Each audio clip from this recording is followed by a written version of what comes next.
प्रिय दर्शकों, नमस्कार। एक बार फिर से उपस्थित हूँ आप सबके सामने विश्लेषण जन्म कुंडली का इस कार्यक्रम के अंतर्गत।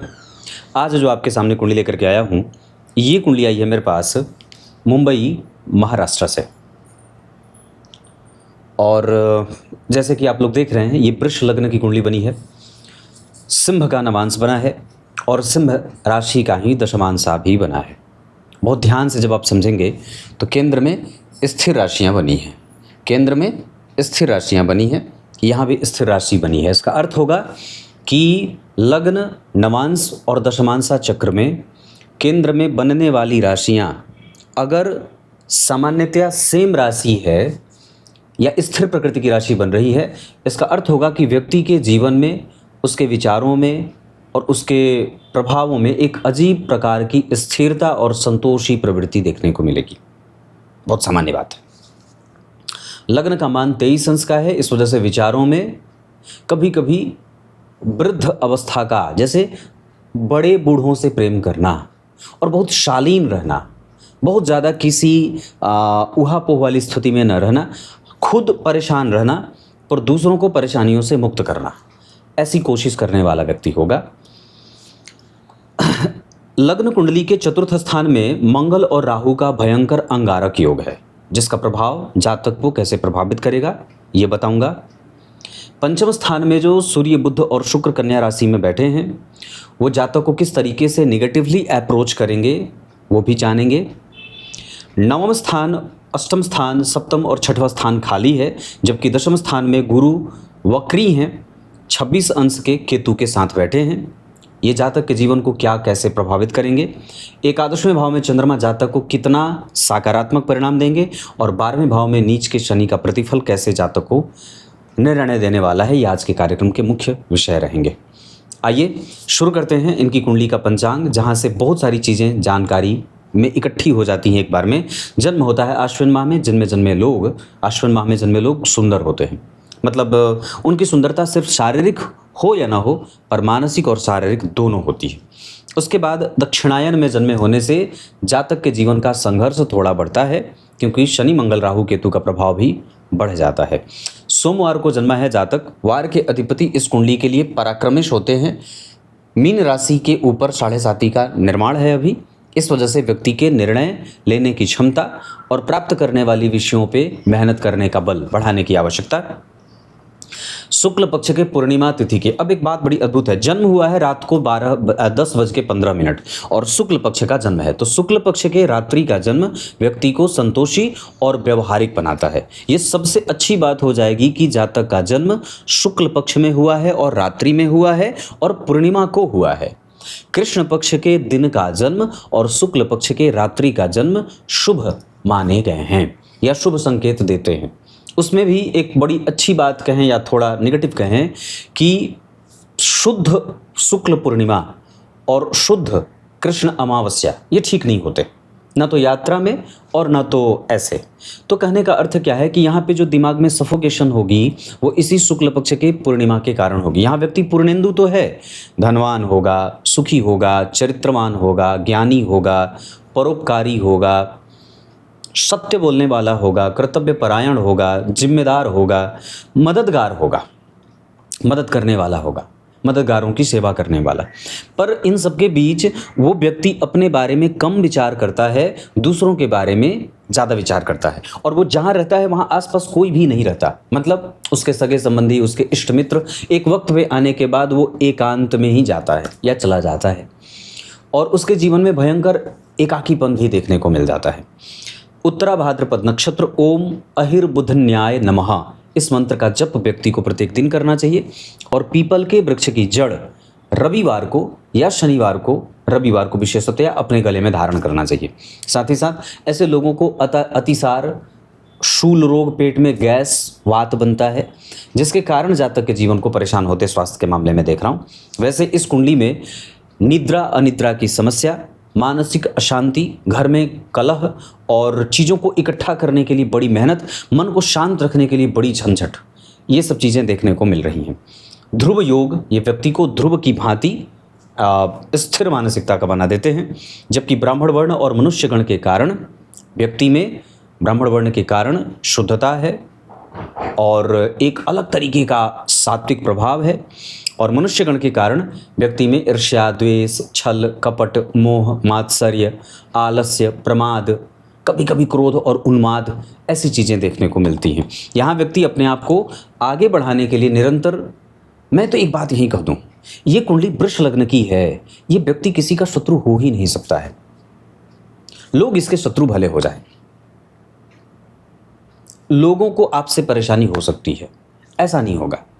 आपको लोगों से परेशानी हो जाएगी, आपके कारण किसी को कष्ट नहीं है, सीधी बात। लोग आपसे बेवजह परेशान हो जाते हैं, ये इस कुंडली की प्रकृति है। और दरअसल जितनी परेशानी आपको अपनी समस्या से नहीं होती है, उससे ज़्यादा परेशान आपको दूसरों की समस्या देख करके और दूसरों की समस्या का चिंतन करके हो जाता है। और वो इसलिए क्योंकि चतुर्थ स्थान में मंगल राहु बैठे। और दरअसल जो प्रेम आप लोगों को देना चाहते हैं वो खुल करके कई बार आप भले दे ना पाते हो, पर हृदय बड़ा स्वच्छ और साफ और स्पष्ट है। बेचैनी है और कई बार बड़ी जल्दबाजीपन की प्रवृत्ति भी है। व्यक्ति छोटी बात का बड़ा बना देना और छोटी सी बात को बहुत बड़ा इशू क्रिएट कर देता है अपने लिए, दूसरों के लिए नहीं। दूसरों को समझाने वाला है, दूसरों को मदद देने वाला है, पर यहाँ सबसे ज़्यादा चिंता मुझे इस जातक की ही होगी, क्योंकि जन्म कुंडली में जो प्रेम आप लोगों को दे रहे हैं वो पलट करके आपके पास नहीं आ रहा है। जो आपको मिलना चाहिए जो वो नहीं मिल रहा, और इस वजह से कई बार लोग आपको देख करके कंपटीशन में चले जाते हैं। दरअसल आप बिल्कुल भी किसी को देख करके कोई प्रतियोगिता आपके दिमाग में नहीं है। ये इस कुंडली की नेचर की बात मैंने की है। अब आइए, आपकी कुंडली के पंचांग से ज़्यादा जो ग्रह हैं वो किस नक्षत्र में बैठे हैं, मैं पहले उसका थोड़ा सा चिंतन कर देता हूँ। अब बात करते हैं सबसे पहले चंद्रमा, जो उत्तरा भाद्रपद नक्षत्र में बैठे हैं। मैंने बात कही, इसके जो स्वामी देवता हैं वो अहिर्बुधन्य नाम के देवता हैं। मुझे ये कहने ही नहीं आता। तो इस मंत्र का उच्चारण व्यक्ति को प्रत्येक दिन कम से कम 108 बार करना चाहिए। उसके बाद आपके चंद्रमा जो उत्तरा भाद्रपद नक्षत्र में बैठे हैं, ये आयुर्वेद, दवाएं, मेडिकल और सर्जरी, इसके साथ साथ कंसल्टेंसी और खाने पीने का काम, इस तरीके के क्षेत्र से आपको सफलता दे सकते हैं। सूर्यदेव आपकी कुंडली में बैठे हैं हस्त नक्षत्र में 18 अंश के कन्या राशि में, नीचाभिलाषी, नीच के शुक्र और उच्च के बुध के साथ। पंचम भाव में इन ग्रहों की स्थिति एक साथ व्यक्ति के विद्या बुद्धि विवेक को कई बार भ्रमित करेगी, और मेहनत करने के बाद जो प्रतिफल या परिणाम मिलेगा उसमें थोड़ी सी कमज़ोरी करेगी। और ऐसा जातक शिकायत करता हुआ दिखेगा कि वो जो जितना मेहनत करता है उतना उसको परिणाम मिलता नहीं है। तो यहाँ सूर्य जो बैठे हैं वो 18 अंश के हैं। चंद्रमा और सूर्य जब आमने सामने हो जाते हैं तो व्यक्ति अपनी बुद्धि का इस्तेमाल कई बार बहुत सजग होकर के या सही तरीके से नहीं कर पाता है, या ये कह सकते हैं कि उसके जीवन का जो सुख है, चाहे वो आंतरिक हो चाहे बाह्य सुख हो, वो कमज़ोरी से मिलता है। एक प्रभाव इसका सकारात्मक ये होगा कि व्यक्ति समाज में प्रतिष्ठित जरूर होता है, पर फिर भी वो अपने ज्ञान बुद्धि विद्या का जितना विशारद उसे होना चाहिए अपने क्षमता के बल पे, उतना वो नहीं होता। सूर्य के बाद मंगल मघा नक्षत्र में 5 अंश के बैठे हैं सिंह राशि में। गुरु से दृष्ट होने के कारण नवांश कुंडली में भी जो स्थिति मंगल की बनी हुई है, रोहिणी नक्षत्र में बैठे हैं, उस आधार पर मंगल गृह क्लेश का कारण बन रहे हैं और व्यक्ति को चीज़ों को स्पष्ट होने में दिक्कत दे रहे हैं। बुधदेव आपकी कुंडली में चित्रा नक्षत्र के बैठे हैं 25 अंश 46 कला, जबकि नवांश चक्र में वो सिंह राशि में बैठ रहे हैं। इसका अर्थ होगा कि वो बुधदेव आपके ज्ञान विद्या बुद्धि तर्क और महत्वाकांक्षा के साथ साथ आपको तार्किक बना रहे हैं और कम से कम किसी भी स्थिति में आपको कृतज्ञ बनाने की पूरी कोशिश कर रहे हैं, और वो उसमें सफल भी हो रहे हैं। देवगुरु बृहस्पति पूर्वा भाद्रपद नक्षत्र में बैठे हैं। उनका अपना नक्षत्र है, वक्री हैं 26 अंश के।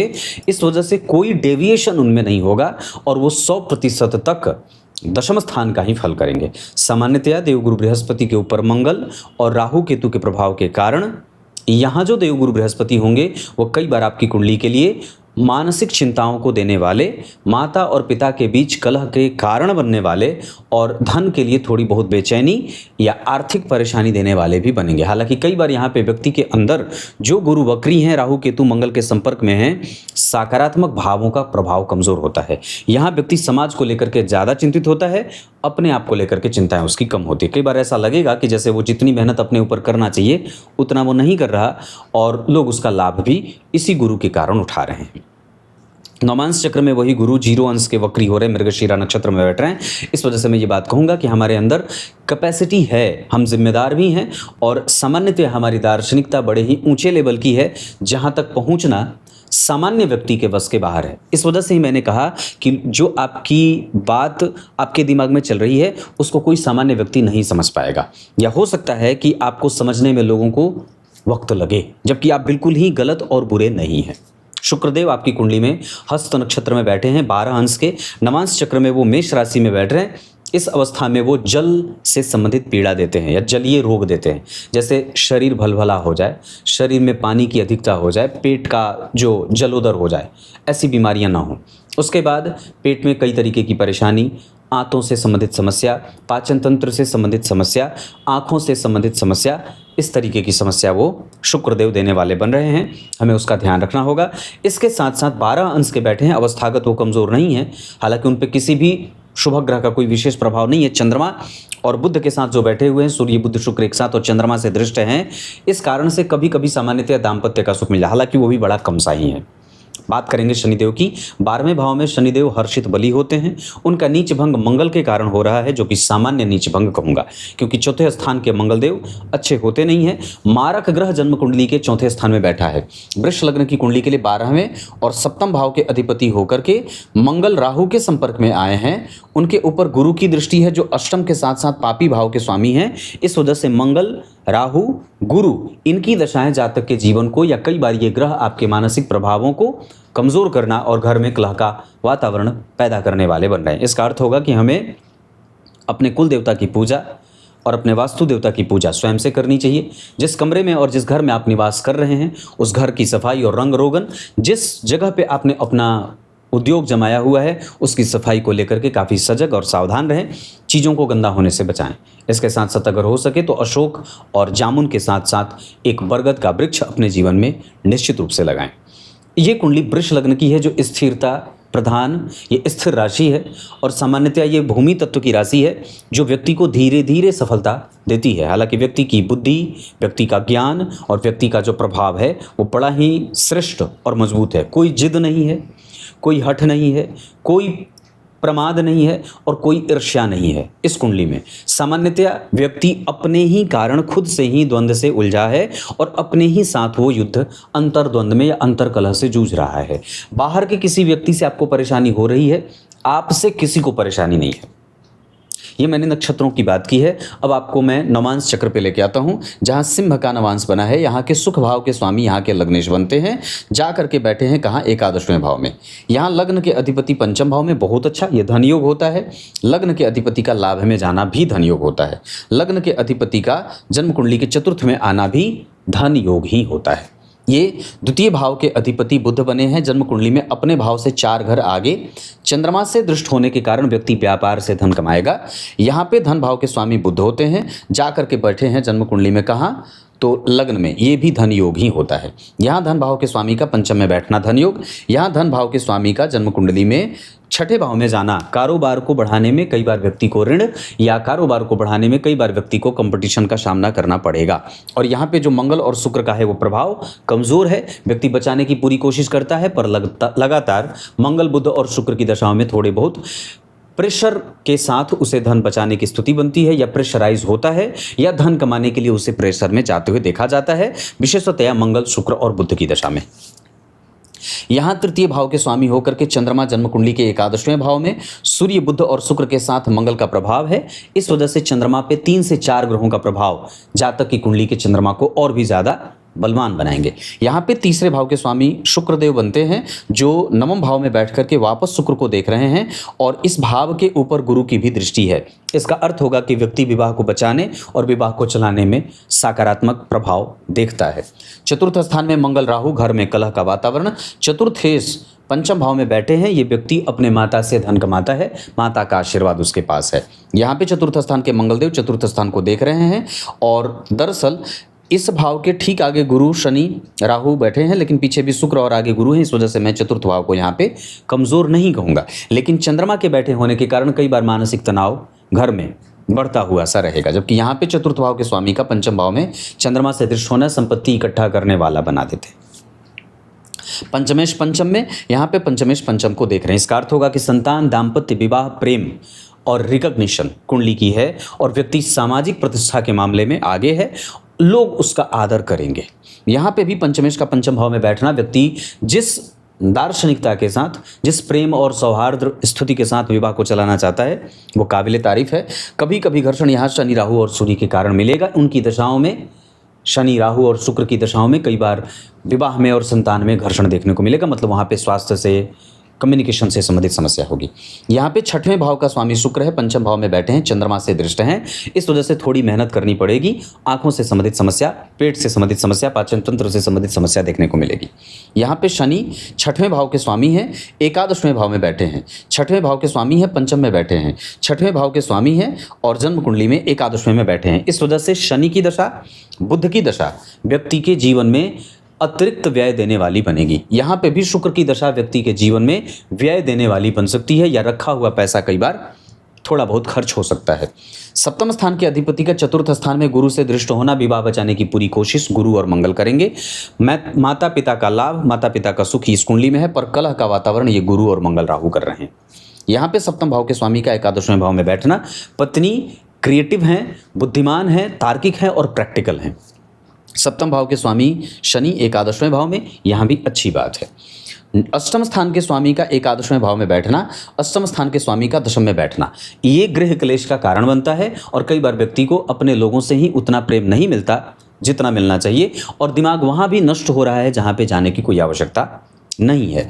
अष्टम भाव के अधिपति के ऊपर मंगल का प्रभाव, अष्टमेश और सप्तमेश एक दूसरे को देख रहे हैं। इस वजह से विवाह में कई बार ससुराल के लोगों के कारण या ससुराल के लोगों पे या ससुराल के लोगों का भी कई बार खर्च उठाना पड़ता है, या कई बार वहाँ पे दिए गए पैसे वापस नहीं आते, और पत्नी के कहने पे जो काम कई बार किया जाता है उसमें थोड़ा बहुत नुकसान भी होता है। इसका अर्थ होगा कि हमें यहाँ पे भी अष्टम भाव के स्वामी जो हैं वो व्यापार की स्थिति में लेके जा रहे हैं, तो हमारा दिमाग और हमारा कंसंट्रेशन हमारे व्यापार को मजबूत करेगा। मतलब हमें अपना दिमाग व्यापार की तरफ लेके जाना चाहिए। यहाँ पर जो अष्टमेश की स्थिति बनी है वो गुरु की दशा में व्यक्ति को ससुराल से, लोगों से, मित्रों से और गुरुजनों से, कई बार गुरुजनों से तो नहीं कहूँगा पर ससुराल वालों से नुकसान हो सकता है। नवम भाव के स्वामी का 12वें भाव में बैठ कर के वापस देखना, और ये जो स्थिति बनी है, 12वें भाव के स्वामी बैठे हैं जन्म कुंडली में, मंगल चतुर्थ स्थान में, भाग्य भाव के स्वामी भाग्य भाव को देख रहे हैं, भाग्य का कारक केंद्र में बैठा है। भाग्य भाव के अधिपति पे किसी भी पापक ग्रह की कोई दृष्टि नहीं है, राहु देख रहे हैं। धर्म है, खर्च भी है, सही जगह पे व्यय करने का नियंत्रण। यहाँ पे भाग्य भाव में शुक्र बैठे हैं, भाग्येश जन्म कुंडली में दशम स्थान में, ये बहुत अच्छी बात होगी। इसका अर्थ होगा कि भाग्य की दशा जातक के लिए बहुत अच्छी होगी, जातक भाग्यशाली है। भाग्येश की दशा इसलिए अच्छी होगी क्योंकि इनका नीचभंग हो रहा है, तो पलट करके सारी चीज़ें आपको आपके भाग्य में सहयोगी हो जाएंगी। इसके साथ अगर दशम स्थान की बात करते हैं तो दशम स्थान के अधिपति होते हैं शनिदेव। ये एकादशवें भाव में या 12वें भाव में बैठे हैं। मतलब व्यक्ति अपने जन्म स्थान के निकट भी रह करके धन कमाना चाहे तो कर सकता है। हालांकि उसको अगर थोड़ा दूर भी जाना हो तो बहुत ज़्यादा दूर नहीं, पर सामान्य दूरी तय कर सकता है। दशम स्थान के अधिपति का यहाँ पे जाकर के पंचम नवम स्थान में बैठना बहुत उत्तम होगा। यहाँ पे मंगल और शुक्र का जो परिवर्तन हुआ है ये व्यक्ति के धर्म और अर्थ के साथ साथ भाग्य और लाभ को बढ़ाने वाला बन रहा है। इसका अर्थ होगा कि मंगल और शुक्र जब कभी भी दशा अंतरदशा में एक साथ एक्टिव होंगे, जातक के लिए लाभ की बात होगी। एकादशवें भाव के अधिपति का दशम स्थान में बैठना अपने आप में धन योग और विशाल धन योग बनाता है। एकादशवें भाव के अधिपति का जन्म कुंडली में लग्न में आना अपने आप में धन योग होता है। लग्न के अधिपति लाभ में, लाभ के अधिपति धन लग्न में, ये बहुत ही संतुलित और बेहतरीन योग होता है। लग्न के अधिपति का भाग्य में जाना, पंचम में जाना अपने आप में श्रेष्ठ और महान राजयोग बनाता है। केंद्र में गुरु से, लग्न से केंद्र में गुरु, जन्म कुंडली में भाग्येश का केंद्र में होना, भाग्य का केंद्र में होना, भाग्य के कारक का केंद्र में होना, ये सारी स्थितियां जन्म कुंडली को बलवान बना रही। तो ये इतनी सारी 12वें भाव के अधिपति चतुर्थ स्थान में, साथ ही साथ सप्तमेश होकर के बैठे हैं तो माता को मारने का काम कर रहे हैं। मतलब मंगल और राहु की दशा में हमें कई बार अपने माता के स्वास्थ्य की चिंता सताएगी। ये एक एक ग्रह मैंने एक एक वर्ग चार्ट में बताया है। यहाँ पे दशम स्थान के अधिपति द्वितीय भाव में बैठे हैं, चतुर्थेश के साथ बैठे हैं। मतलब हमारे पास काम है पर थोड़े बहुत घर्षण के साथ, क्योंकि नीच के होके बैठे हैं। मंगल चतुर्थेश होकर के द्वितीय भाव में बैठे हैं। माता के आशीर्वाद से और आपके वास्तु देवता और आपके कुल देवता के आशीर्वाद से आपके कारोबार में वृद्धि देखने को मिलेगी। 12वें भाव से पहले एकादशवें भाव के स्वामी का छठे स्थान में बैठना ये ठीक नहीं होता। बुध की दशा में कई बार व्यक्ति के कारोबार में मन न लगे, आलस्य या कई बार धन अटकने की बारी हो जाती है। जबकि 12वें भाव के स्वामी का जन्म कुंडली के पंचम भाव में जाना या नवम भाव में जाना, अच्छे भाव में जाने से बुरे भाव का स्वामी भी अच्छा हो जाता है। अच्छे भाव में जाने से बुरे भाव का स्वामी भी अच्छा हो जाता है। तो अगर भाव अच्छा है, जैसे कि ये है, इस भाव के स्वामी हैं और भाग्य भाव के 12वां भाव का स्वामी और पंचम में बैठ गया, नवम में बैठ गया, तो ये संतुलित परिणाम देगा। हालांकि यहाँ पे चंद्रमा और केतु का जो प्रभाव है वो व्यक्ति के भाग्य को कभी कभी घर्षण में भी लेके जाएगा, जहाँ पे आपको कई बार जो उदारता दिखानी चाहिए या जो भाग्य में जो भाग्य का सपोर्ट मिलना चाहिए उसमें कभी कभी कमजोरी आती है। इस अवस्था से बचने के लिए व्यक्ति को शिव मंदिर का दर्शन बड़ा काम करेगा। अब इस कुंडली के कुछ बेसिक बातों पे मैं आपका ध्यान लेके आता हूं, जैसे नक्षत्र। उत्तरा भाद्रपद नक्षत्र में दान करना बहुत उत्तम रहेगा। मृगशीरा, हस्त, अश्विनी, रोहिणी, भरणी और आर्द्रा, ये किसी भी कार्य को करने के लिए ये नक्षत्र उत्तम रहेंगे। अंक आपके लिए 3 और 5 बहुत अच्छे रहेंगे। दिशाएं धन कमाने के लिए आपकी कुंडली में उत्तर बहुत अच्छी हैं। इस कुंडली का जो प्रभाव है उसमें कन्या और मकर राशि के लोगों से मैत्री अच्छी होगी। इसके साथ साथ अगर विवाह वगैरह करना हो तो आप कन्या राशि कन्या लग्न, मीन राशि मीन लग्न और साथ ही साथ मिथुन राशि मिथुन लग्न की जातिकाओं से विवाह कर सकते हैं। पूरब और उत्तर दिशा से विवाह हो तो सर्वोत्तम रहेगा। आपकी कुंडली का सप्तम भाव चतुर्थ स्थान में राहु के साथ बैठा है, सप्तमेश। नवांश कुंडली के सप्तमेश शनि राहु गुरु सबके प्रभाव में हैं। इस वजह से मैं इतनी बात जरूर कहूंगा कि विवाह का सुख आपकी कुंडली में सामान्यतः ठीक ठाक है। अगर कुंडली मिलाकर के विवाह किया जाए तो उत्तम बात होगी। कर्म क्षेत्र आपकी कुंडली में आपको सुख देगा, इसमें जरा भी संशय नहीं है। हाँ, कई बार हमारा मन बुद्धि हमें परेशान करता है, हमारी दशाएं हमें परेशान करती हैं, लेकिन अभी 2023 के मार्च से जो शुक्र की दशा चली है ये आपके विद्या, बुद्धि, विवेक, भाग्य का और कारोबार में भाग्य का सुख और साथ ही साथ आपको काम और नौकरी देना और आपके पास काम होना, इन सभी विषयों के लिए लाभदायक है। इस महादशा में राहु का अंतर धनदायक होगा। इस महादशा में गुरु का अंतर भी धनदायक होगा। इस महादशा में बुध का अंतर भी धनदायक होगा। इस महादशा में अगर बात करते हैं तो आपकी कुंडली में चंद्रमा का अंतर भी अच्छा होगा। पर कमजोरी कई बार इस शुक्र की महादशा में शनि का अंतर कई बार कष्ट दे सकता है। हालांकि एक बात और भी बता दूं तो आपकी कुंडली में शुक्र में चंद्रमा, मंगल, गुरु, शनि भी इस कुंडली के लिए ठीक है। दशाओं में हिसाब से अगर बात करते हैं तो 2043 से, मतलब 2043 से आपको सूर्य की दशा चलेगी, जो 6 साल की दशा रहती है।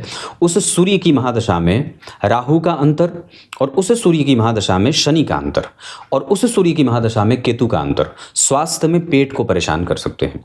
जबकि 2047 के बाद 2049 में जब आपको चंद्रमा की दशा रहेगी, उस दशा काल में आप स्थिर हो जाएंगे, शांत हो जाएंगे और सामान्यतः उस दौरान आपका जो मन है वो बड़ा ही उद्वेगी और निश्चिंतता की तरफ भागने वाला होगा। लेकिन हमें उस समय शिव जी की पूजा, इस कुंडली के लिए सबसे बेहतर होगा हम भोलेनाथ की उपासना करें। हालांकि इस कुंडली के लिए अभी रत्न के हिसाब से मैं बात कर दूं तो आप निश्चित रूप से कुंडली के हिसाब से सुखेश सूर्य का रत्न माणिक्य धारण कर सकते हैं।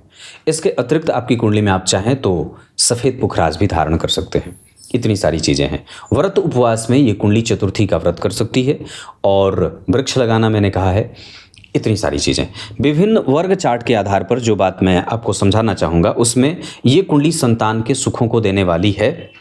इस कुंडली का बल व्यापार से ज़्यादा मिलेगा और इस कुंडली का न्याय पक्ष हमेशा ही ठीक है। आपका मन बड़ा पवित्र और शांत बेहतरीन है। हाँ, पर लोग आजकल के थोड़े से डिप्लोमेसी करने वाले हैं, आपको उनसे परेशान नहीं होना चाहिए। दवाओं का काम आपकी कुंडली के लिए सर्वोत्तम रहेगा। इसके अतिरिक्त अगर मैं बता दूं तो विवाह में आने के बाद ऐसे मानसिक शांति तो थोड़ी बहुत रहेगी, पर वैसे घुमा फिरा करके भी अगर मैं बात करता हूं तो कुंडली मिला करके भी विवाह करते हैं तो विवाह आपका टूटेगा नहीं, क्योंकि सप्तम भाव पे गुरु की दृष्टि जा रही है, बुध का प्रभाव है, चतुर्थेश चतुर्थ को देख रहे हैं, ये अच्छी बात है। इतनी सारी चीज़ें मैंने बताई हैं। अब अष्टक वर्ग के आधार पर आपका अगर ध्यान मैं लेके आऊं तो व्यक्तित्व ठीक है, धन भी ठीक बचेगा, मेहनत आप बहुत अच्छी करते हैं, इकट्ठा आप नहीं हैं, अपने आप में आप बिखरे हुए हैं। अपने आप पे काम करिए, अपने आप को फोकस में रखिए। यश, मान, पद, प्रतिष्ठा और प्रेम लोगों से आपको कम मिलेगा।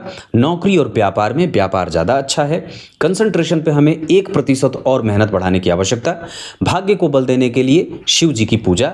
इसके अतिरिक्त सामाजिकता आपकी कभी भी धूमिल नहीं होगी और निश्चित रूप से आप जितना कोशिश करना चाहते हैं प्राप्त करने के लिए उससे थोड़ा कम मिलेगा। हालांकि आपका व्यय असंतुलित है। कभी भी किसी दूसरे के लफड़े में या झगड़े में ना जाएं। अपने पेट और अपने आंखों का ख्याल रखें। गले से संबंधित समस्या ना हो, इसका भी ध्यान रखना होगा। और आपका व्यय आपको परेशान कर सकता है। मतलब हमें बहुत सावधान होकर के अपना बजट बना करके ही कल को कोई निवेश या कोई चीज़ खरीदनी है, जैसे भौतिक चीज़ें, भौतिकीय सुखों की बात मैं कर रहा हूँ। इतनी सारी चीज़ें। तब तक के लिए बहुत बहुत नमस्कार।